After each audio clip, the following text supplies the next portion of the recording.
Niku Kalau terlalu reaktif kan dikira aku ambisi. oh nggih. Niku ketua Iya, ketua ketua panitia nih. panitia konferensi. Gini, Ketua panitia konferensi. gini dipikir nek alasannya apa sesuai aturan ADRT itu kan intinya tidak boleh merangkap jabatan tempat lain gitu nggih. Iya, tidak boleh merangkap jabatan dengan organisasi yang bertentangan dengan Pancasila, itu ada syaratnya ya. Loh, Kedua, tidak boleh merangkap jabatan di pengurus harian partai politik.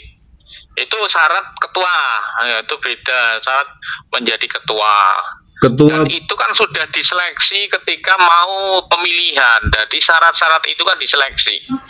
Jadi diverifikasi calon-calon oleh ketua, oleh pimpinan sidang. Lah pimpinan sidang siapa pada saat itu?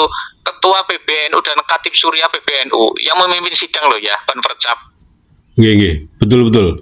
Tapi sing ADRT itu kalau itu misalnya orang merangkap jadi jabatan yang tidak sesuai dengan Pancasila, PWLS itu emang menentang Pancasila dan Undang 45? Enggak ada, makanya itu ketika kemarin saya tanya kepada PBNU kan dia nggak bisa jawab. Assalamualaikum warahmatullahi wabarakatuh. Saya Ketua Panitia Konferensi Cabang Nahdlatul Ulama Kabupaten Wonogiri menyampaikan kepada warga NU di Kabupaten Wonogiri bahwa pelaksanaan Konvercap berjalan dengan baik, lancar, tidak ada halangan suatu apapun. Akan tetapi pada hari yang kemarin saya terkejut dengan adanya surat dari PBNU yang menyatakan bahwa ketua terpilih harus diganti atau diadakan konferensi ulang. Padahal pada saat konferensi yang hadir pada saat itu juga ketua PBNU dan Katib Surya PBNU yang memimpin langsung, dan administrasi persyaratannya juga sudah diteliti dan tidak ada masalah dan dinyatakan bisa dilanjutkan. Namun surat yang datang itulah yang menjadi saya jadi terkejut. Mengapa demikian? Karena sudah lama kita nanti SK-SK nggak datang, ternyata yang ada adalah surat cinta yang berujung untuk mengadakan konferensi ulang. Padahal konferensi ulang itu tidak semudah yang dibayangkan. Harus mendatangkan MBC, mengadakan surat undangan, membuat LPJ kembali. Maka dari itu teman-teman, khususnya panitia konfercap, kami tidak habis pikir. Monggo kalau nanti ada konvercap, siapa yang akan melaksanakan? Begitu berat bagi kami, terutama di Wonogiri. Kalau PBNU mau mengadakan, silahkan mengadakan sendiri, mengajak kepada MBC yang mau, dan kami terserah. Yang penting kami menyampaikan bahwa pada saat konvercap itu, padahal pada saat konvercap kita ada calon 3 yang memenuhi syarat adalah 1, sehingga ditetapkan secara aklamasi, yakni beliau Bapak Haji Mubarok. Dan ternyata tidak tahu kenapa kok ada surat yang muncul hari kemarin. Monggo teman-teman disikapi, saya tidak akan berpolemik dan mempunyai usul-usul, tapi saya serahkan semuanya. Terima kasih. Assalamualaikum warahmatullahi wabarakatuh. Muskercap PCNU Wonogiri. Terpilihlah Kiai Mubarok. Kemudian kemenangan beliau dianulir. Itu dia yang mau saya tanyakan. Yang menganulir siapa? Yang menganulir PBNU. Ya, dengan surat itu, surat istilahnya untuk kopercap khusus di Kabupaten Wonogiri, PCNU diulang kopercapnya. Nah, sementara itu kan sudah selesai, sudah terbentuk pengurus baru. Nah, sekarang siapa panitia yang mau suruh ngadain itu? Sementara pada waktu kopercap itu dari PBN pun datang utusannya. Biasanya kalau suatu organisasi pengurus di tingkatan yang lebih bawah itu tidak dikehendaki oleh yang atas, itu biasanya ada PJ atau pejabat sementara, atau ada semacam tim panitia yang dibentuk oleh pengurus yang lebih atas, apakah apakah PW wilayah provinsi ataukah langsung dari PB. Tapi bukan itu esensinya.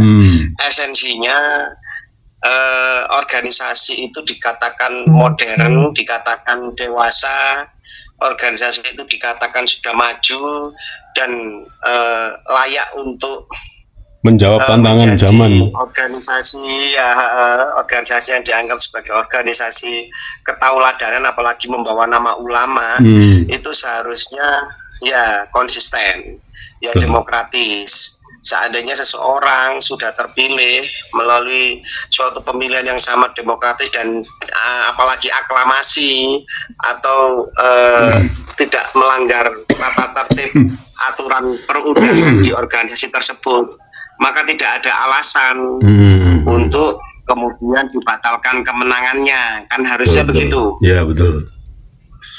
Tetapi karena kemudian Kiai Mubarok dianggap mungkin dalam tanda kutip berseberangan dengan kebijakan orang-orang di level yang lebih atas. Dan kalau saya boleh berlogika, berasumsi, berprediksi bahwa beliau dianggap berseberangan pada titik polemik nasab dengan PBNU, gitu. Sehingga dengan segala cara beliau harus diberhentikan, harus didongkel, harus tidak jadi, dan tidak dipreteli lah pengaruhnya atau posisinya di dalam NU, terutama di level di mana beliau tumbuh dan berkembang dari Kabupaten Wonogiri. Jadi semacam itu. Kalau ini kemudian dibiarkan, maka akan menjadi presiden buruk ini untuk PC-PC dan PW yang lain. Seandainya dianggap berseberangan dengan pemimpin atasnya, maka akan dilakukan hal-hal seperti itu yang anti demokratis. Nah, ini berbahaya. Nah itu kan sementara kan ketua umumnya beliau Gus Yahya itu kan menggembor-gemborkan mengenai fikih peradaban. Ya, kalau itu tidak case to case atau tidak apple to apple, ya nggak bisa dong. Itu kan sebuah perubahan yang harus terjadi hari ini ya. Tapi kenapa di level ngurusi struktural aja, pemilihan karena berdasarkan sentimen, berdasarkan gap dan golongan, kenapa dicampur adukkan antara masalah pribadi dan masalah keorganisasian dulu? Itu yang wis gatel lah, wis angel. Jadi gini, saya berkali-kali menyatakan di ruang publik dan saya tidak akan merubah statement saya bahwa kepengurusan PBNU yang sekarang adalah kepengurusan PBNU yang paling mengenaskan dalam sejarah. Saya tidak akan menyoroti pada sisi kualitas siapa Rois Am, SDM-nya ya, nggak usah, nggak penting ya. Iya, dan jajaran saya tidak akan menyoroti kualitas, ya kan. Kalau nanti saya menyoroti kualitas, nanti saya dianggap bias. Tetapi saya menyoroti dari hasil produk kebijakannya. Yang pertama, misalkan untuk polemik nasab, mereka cenderung abai terhadap dan tutup mata terhadap hal-hal yang nyata-nyata terjadi, pemalsuan makam, bahkan pembelokan sejarah NU, bahkan Jatman sendiri pun mau dibajak dan lain sebagainya. Seolah-olah mereka tutup mata, begitu. Dan mereka juga seolah-olah pura-pura nggak tahu bahwa korbannya yang mayoritas adalah warga NU yang didawir, dikapitalisasi, terjadi perbudakan spiritual kepada orang-orang Nahdien yang dari kecil ada doktrin bahwa kita harus menghormati keturunan Nabi, Duriah Nabi, semacam itu. Sehingga ketika ada sekelompok orang yang mengaku itu, seolah-olah punya privilege dan kemudian akhirnya bisa melakukan semau-maunya kepada itu. Dan PBNU terkesan tutup mata terhadap kondisi yang nyata itu. Itu yang pertama, dari segi polemik nasab aja mereka seperti itu. Padahal padahal NU punya berapa, kalau nggak salah lebih dari 100 kan Universitas NU. Nah, buat apa ada Universitas NU? Kalau untuk kemudian polemik nasab itu diselesaikan hanya dengan husnudzon, dengan berbaik sangka, padahal bisa diteliti, bisa dikaji dengan segala macam ragam bidang keilmuan. Nah, ini kan ironis. Ya, bubarkan aja Universitas NU yang sebanyak itu. Kalau kemudian akhirnya kajian ilmiah segala macam kaidah-kaidah keilmuan dimatikan hanya dengan husnudzon, kan begitu. Nah, ini sangat-sangat tidak itu. Dan yang kedua, inkonsistensi. Padahal di Muktamar NU yang jauh sebelumnya di awal-awal tahun 2000-an di Dono dan Boyolali itu mensyaratkan bahwa tes DNA diberikan tempat, saintifik diberikan tempat, kajian genetik diberikan tempat untuk urusan nasab. Lah kok sekarang kok kemudian setback kembali ke abad pertengahan, ke abad-abad lampau, harus pakai husnudzon dan lain sebagainya. Nah, apalagi ada fikih peradaban. Fikih peradaban gaungnya besar, bahwa NU sebagai ormas Islam terbesar di dunia, bukan hanya di Indonesia, akan siap menantang kepada perubahan zaman, ya, namanya fikih peradaban, ya. Tapi hanya untuk urusan nasab itu tidak bisa menyelesaikan, tidak mau mengkaji. Pada ada lembaga Basul Masail, ada Universitas NU dan lain sebagainya. Ini kan aneh. Lah kalau melihat begini, fikih yang lebih tanggap terhadap fikih peradaban, ya kalau saya melihat ya Iran, kalau saya lihat bagaimana Iran sudah melakukan reposisi teknologi yang luar biasa dari fisika kuantum, nuklir, rudal dan lain sebagainya, yang menantang kesombongan Amerika dan Israel sampai luluh lantak seperti itu Tel Aviv, ya. Itu kan ini, Iran Iran kemudian posisi fikih peradabannya kan begitu. Iran banyak hal ya. Iran PCNU tuh semangat muasis yang sekarang tidak lagi yang lagi tidak dijalankan, ya Lalwaton misalkan, semangat untuk cinta bangsa ini, untuk kebangkitan Nusantara. NU adalah organisasi kiai-kiai pribumi. Ya, kalau kebangkitan NU, kebangkitan kiai-kiai pribumi kemudian masih teracuni oleh Robito Alawiyah. Robito Alawiyah itu bicaranya untuk kepentingan ras mereka. Kalau NU kan untuk umat. Nah, sekarang mulai teracuni untuk hal-hal seperti itu. Belum lagi kemudian kebijakan tentang konsesi politik ghanimah, pampasan perang ketika menang. Pampasan perang ketika menang pilpres misalkan dalam tanda kutip, ya. Isu tambang dan lain sebagainya yang ini sangat mengusik rasa keadilan, mengusik rasa pelestarian lingkungan dan lain sebagainya. Wah, ini ya apa ini? Ini saya khawatir nanti NU semakin tidak populer kalau kemudian seperti ini. Justru nggak bisa ini, Gus. Ya susah gitu. Nggak bisa diikutin lagi generasi yang baru-baru ini, nggak bisa menampung mereka, nggak bisa. Ini patut dicatat, Bung Awi, ya. NU selama ini selalu menggaungkan kami melawan siapapun kami menang, ya. Kami melawan Masumi kami menang, kami melawan PKI komunis kami menang, kami melawan PNI kami menang, kami melawan DITI menang, melawan HTI menang, melawan FPI menang. Kan itu yang selalu digembar-gemborkan. Karena muasis kami adalah Pare Waliwo, kami dijaga oleh Wali Songo, kan begitu. Pertanyaannya, ya, kalau NU kemudian mengkhianati perjuangan Wali Songo, mengkhianati terhadap nilai-nilai yang dibawa oleh Wali Songo, kira-kira NU masih akan bisa ngomong menang apa tidak? Ini harus dicatat, kan begitu. Karena NU selama ini kuat, jargonnya kan muasis kami, datuk kami, Wali Songo menjaga kami mewarisi Wali Songo. Nah, sekarang mereka melawan untuk masalah Mbak Alawi yang jelas-jelas melecehkan Wali Songo, katanya nasabnya terputus lah, katanya palsu lah, kemudian dicaplok ke Azmat Khan dan lain sebagainya, yang tidak ada di India, ya, narkoba Azmat Khan tidak ada di India. Nah, itu kemudian mereka jelas-jelas tahu itu, gitu loh. Nah, ini mereka mereka kan kurang ajar sama Wali Songo, mereka kualat sama Wali Songo kan begitu. Apa masih bisa mereka yakin akan menang kalau kemudian Wali Songo sendiri sebagai roh perjuangannya itu kemudian dikhianati kan begitu. Jadi PBNU sendiri itu ya tidak pernah fokus ngurusi ekonominya sih Gus.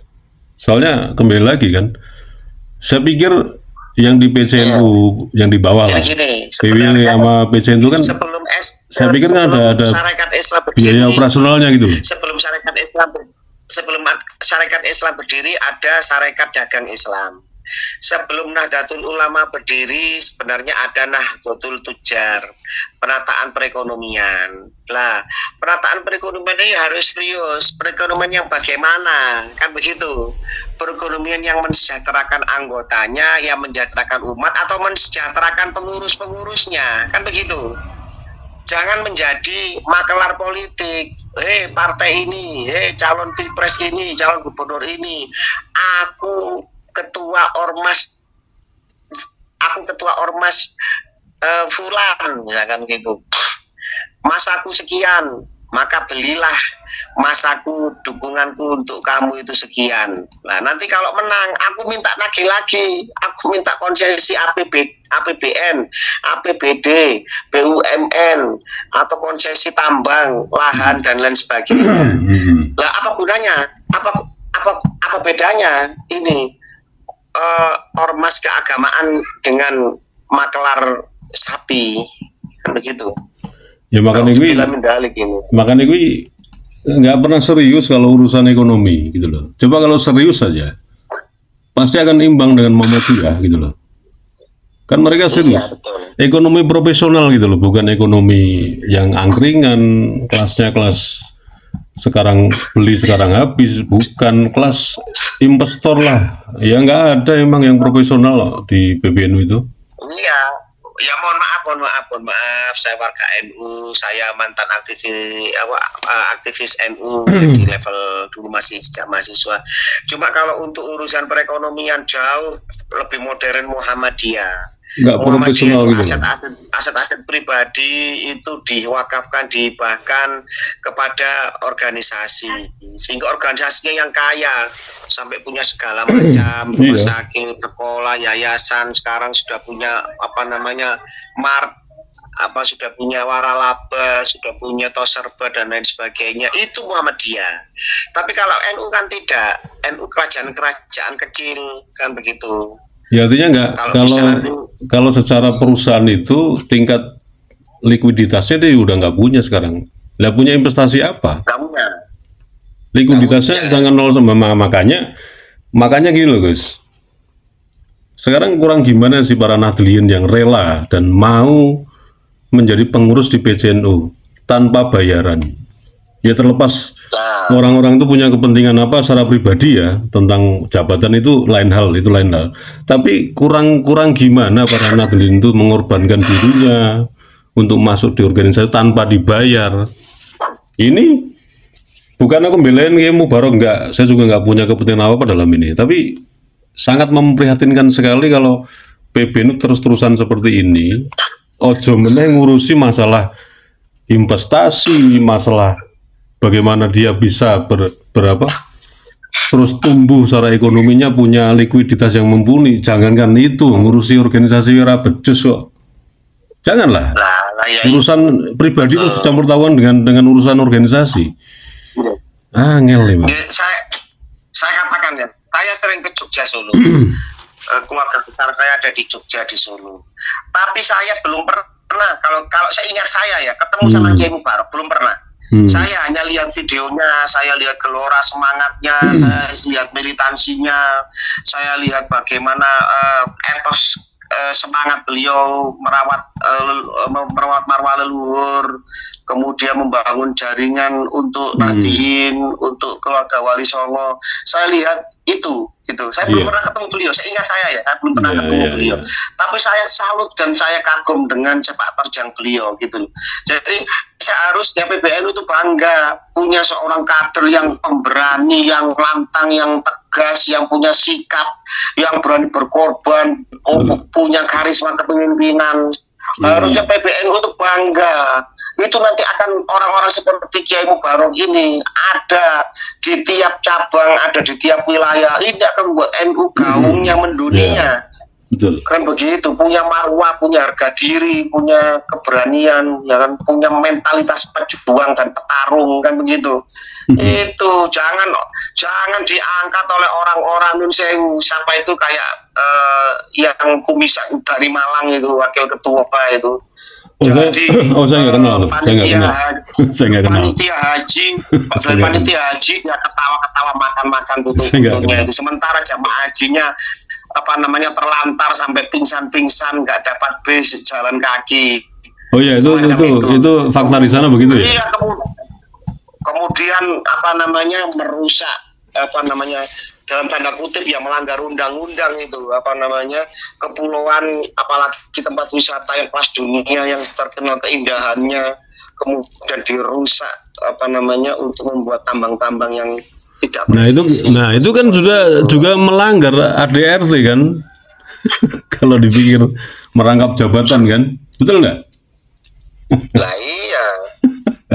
Jadi komisaris apa yang hobinya jalan-jalan gitu. Lucu-lucuan.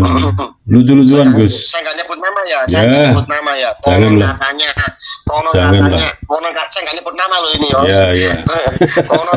Konon katanya menurut data internal di kota asalnya, katanya terkenal impoten ejakulasi dini katanya. Di mobilnya banyak kondom katanya, tapi ya katanya saya nggak ngerti. Jangan sebut nama lah. Kita tidak sedang ngerasani secara individu, tapi ngerasani secara keorganisasian PBNU. Prihatin sampai separah itu sampai hari ini ya. Kur gatel-gatelan, gatel, kur gatel ngono lah. Daripada gue miso-miso ngarani wong gue disomasi ya, terus dilaporke ya. Lelek benjret.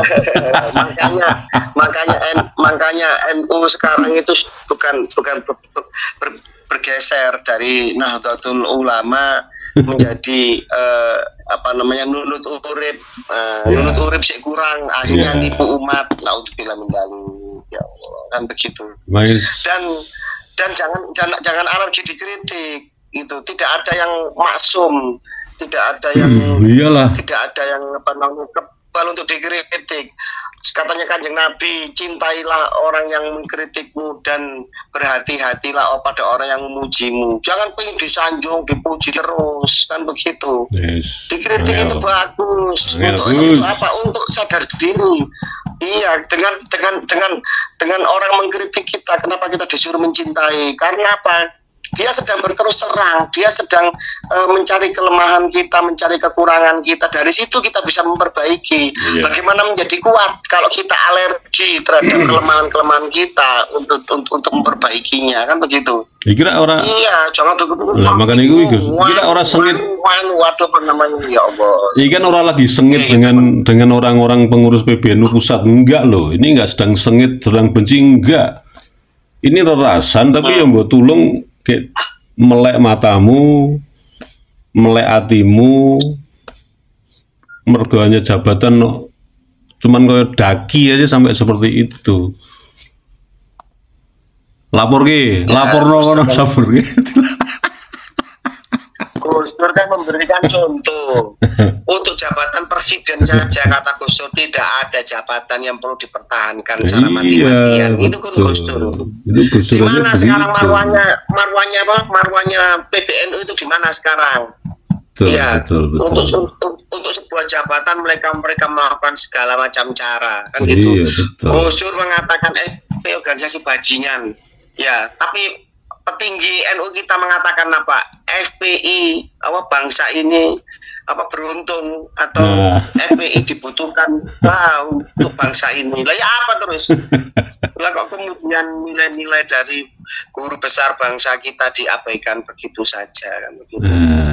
Memang ya akhirnya memang ranonte tapi ya memang harus kita nggak bisa diem melihat sesuatu yang ya kita anggap tidak masuk akal, tidak rasional, terus tidak sesuai dengan tuntutan zaman yang hari ini begitu cepat banget gitu loh.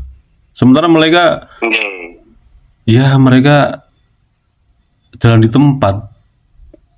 Ya nek memang menurut ganti KPW itu nek memang mau pensiun ya suruh pensiun aja, memang ngurus umat tuh nggak gampang kok. Ngono Gus. Oh jadi kemarin kalau ditanya apakah saya setuju dengan muktamar luar biasa, saya mengatakan dengan jelas bahwa saya tidak setuju. Maksudnya gimana? Harus ada cara-cara. Misalkan ya ada orang tidak sepakat dengan kepengurusan PBNU sekarang, oke, itu ya, temanya di situ ya. Kemudian mengusulkan muktamar luar biasa, saya tidak setuju ada muktamar luar biasa. Tetap kita harus memakai jalur yang konstitusional, jangan sampai ada jalur inkonstitusional. Tapi kalau kemudian sudah kesalahannya kebacut, budek, micek ya tidak mau tahu terhadap kejadian masalah-masalah kebangsaan, tidak punya sensitivitas terhadap rasa keadilan, rasa pelestarian lingkungan, katanya rahmatan lil alamin, fikih peradaban dan lain sebagainya. Ternyata kemudian tidak hanya slogan kosong dan arus bahwa arus bahwa NU ini sudah resah dan menginginkan perubahan. Ya mau gimana lagi, Vox Populi Vox Dei, suara rakyat adalah suara Tuhan. Mau gimana lagi? Harus, ya memang harus begitu. Karena udah nggak tertolong lagi, udah nggak kebendung lagi, banyak ketidakadilan dan ketidakbenaran orang-orang itu. Siswa mewakili lah, nggak mewakili generasi hari inilah, nggak mewakili gimana ya, nggak mewakili apa-apa lah, mau apa coba kontribusinya apa kepada anak sekarang juga nggak ada, bahkan anak sekarang juga nggak tahu. Gitu loh. Makanya. Jadi gini, siapa yang melawan, yang tidak tanggap terhadap perubahan zaman, dia akan digilas oleh zaman. Contoh, dulu orang pakai mesin ketik, ya, kemudian juga musnah mesin ketik, diganti oleh warnet ya, warnet juga musnah, warnet wartel dulu, ya, dulu belum ada Windows Office kan, pakai gadget, iya semacam itu. Microsoft belum ada. Dia tanggap terhadap perubahan zaman, dia akan digilas oleh zaman. Anak muda sekarang itu cerdas, pinter, arus informasi besar, ya bisa menganalisis, bisa tanya sama AI, itu bisa mengetahui tentang suatu tambang itu tambang bener apa tambang abal-abal, tambang yang merusak apa tambang yang berkeadilan sosial dan lain sebagainya, yang memiliki visi pelestarian lingkungan atau tidak, itu sekarang sudah mudah semua. Itu sudah begitu open minded sekarang itu. Kalau nggak bisa tanggap terhadap itu, akan ditinggal oleh umat, akan ditinggal. Jangan merasa sudah besar. Siapa yang merasa dirinya besar, kuat, ya, itu adalah kesalahan awal pertama yang akan menuju pada kehancuran. Tidak ada yang tidak runtuh. Kurang apa? Dinasti Utsmani 600 tahun akhirnya runtuh juga. Abbasiyah kurang apa? Runtuh juga. Tidak ada yang tidak runtuh. Kalau kemudian tidak bisa mereposisi dan tidak tanggap terhadap perubahan zaman. Bisa nggak itu PBNU nanti cuma jadi legendaris saja ya? Digantikan yang format yang baru gitu kan, bisa jadi loh itu loh. PBNU itu hanya sebuah legenda. Hanya Allah yang kerajaannya akan selalu abadi dan kokoh. Tidak ada suatu sistem yang dibangun manusia itu akan abadi. Bisa jadi dan siapapun itu sangat mungkin. PBNU hanya sebagai sebuah organisasi Islam legendaris saja. Mengalami kemunduran, mengalami kemerosotan, mengalami naudzubillah min dzalik ya, mengalami kehancuran, maka pengurus-pengurus pada zaman itulah yang berdosa kepada organisasi, berdosa kepada muassis, mengkhianati muassis-muassisnya NU itu sendiri. Jadi semacam itu. Makanya kan di luar sana rame lagi dibicarakan nih Gus. Bedakan antara PBNU dan NU. NU itu bukan PBNU. Bahkan ada yang ngomong gitu loh. Tuh, ini luar biasa itu. Betul, ada arus bawah dan ada orang-orang yang elitis yang kebetulan gengnya pemenang muktamar lah ini juga harus introspeksi gitu loh, kan harus introspeksi. Bagaimanapun PC, PW dan rakyat ini juga punya telinga, juga punya mata, juga punya nalar. Artinya nalar, mata dan telinga, tangan dan kaki ini bisa melakukan suatu tindakan, bisa melakukan suatu revolusi. Betul apa? Betul. PBNU bisa runtuh, tapi NU nggak bisa runtuh. Nah, ada istilah begitu loh sekarang ini. Ya, saya sepakat. NU sebagai ideologi, sebagai manhaj, ya akan selalu ada. Gimana juga PKI bisa runtuh, tapi ideologi komunis itu akan tetap ada. Kan sepulang lebih seperti itu.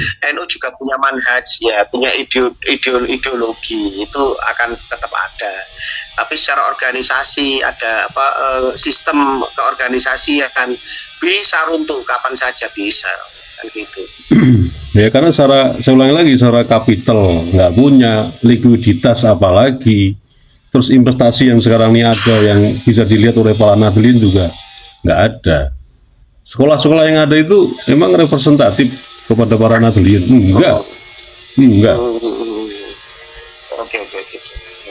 Oke, Gus Haji. Terima kasih atas diskusinya. Semoga diskusi ini bisa didengar oleh semua pihak dan menjadi autokritik, menjadi kritik yang membangun dan bisa memberi pemicu pencerahan dan pergerakan di dalam tubuh keorganisasian NU maupun kejamiahan grassroots NU. Terima kasih banyak Bung Arul Kertanadi. Sami-sami Gus Haji. Assalamualaikum. Waalaikumsalam warahmatullahi wabarakatuh.